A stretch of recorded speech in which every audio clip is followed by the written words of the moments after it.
Bonjour, Manchette. Alors ça c'est moi, Ludovic Manchette. Miam Miak. Bonjour, Très bien. impeccable. Alors, bienvenue au Festival du Livre. C'est votre première. Oui. Voilà. Alors, vous allez nous expliquer votre duo. D'accord. Ok, très Très bien. bien. Dessin, je ne sais pas. J'attends votre Allez, très bien. présentation. Et ben en fait notre premier roman c'est celui-ci, Alabama 1963, qui est sorti en 2020, qui est notre premier roman à tous les deux. Et en fait, alors à la base on est traducteur de dialogue de film et on a eu envie de... En écriture. Exactement, ouais. On était déjà dans l'écriture. Oui. On a eu envie de raconter nos histoires à nous. Donc, voilà. Et ça a donné donc Alabama 1963. Qu'est-ce qu'on peut dire dessus? Une histoire de... Ça se passe pendant la D'amitié, ségrégation. pendant la ségrégation. Voilà. Donc aux États-Unis, il y a beaucoup d'indications dans le titre. Ça se passe en Alabama en 1963. Et donc c'est l'histoire de l'assassinat de plusieurs petites filles noires dont la police ne se préoccupe pas parce qu'on est donc dans un état ségrégationniste.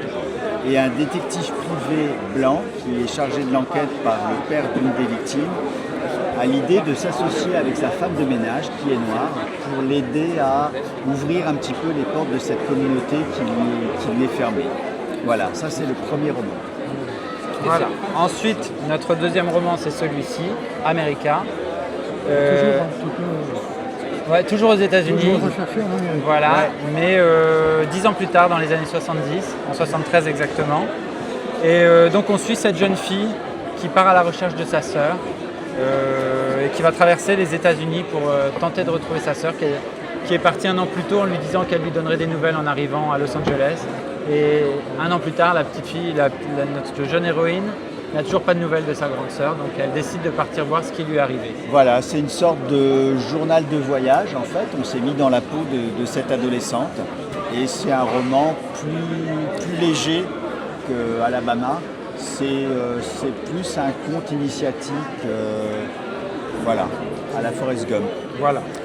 Et le troisième roman, on quitte les États-Unis, on va en Angleterre, donc dans le Sussex, dans le manoir de Winnicott Hall. Et le livre commence par l'arrivée d'une jeune préceptrice française qui arrive donc dans ce manoir en 1934 pour s'occuper de l'éducation du jeune garçon qui vit avec ses parents et qui est aveugle. Donc on voit la vie un petit peu des parents, de l'enfant, du personnel.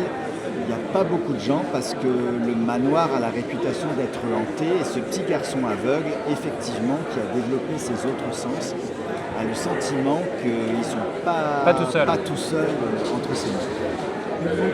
C'est un roman policier. Le premier, donc il y a une enquête policière. Celui-ci, c'est plus léger, c'est plus un conte initiatique. Et là, celui-ci, c'est un roman d'atmosphère, voilà, Anglais. comme on le faisait dans la littérature anglaise. En fait, on n'aime pas se répéter, donc on écrit des romans différents à chaque fois. Je vous remercie. Merci à vous. Je vous souhaite un bon festival. Eh ben, c'est très gentil. C'est gentil. Merci, c'est gentil. C'est Merci. adorable.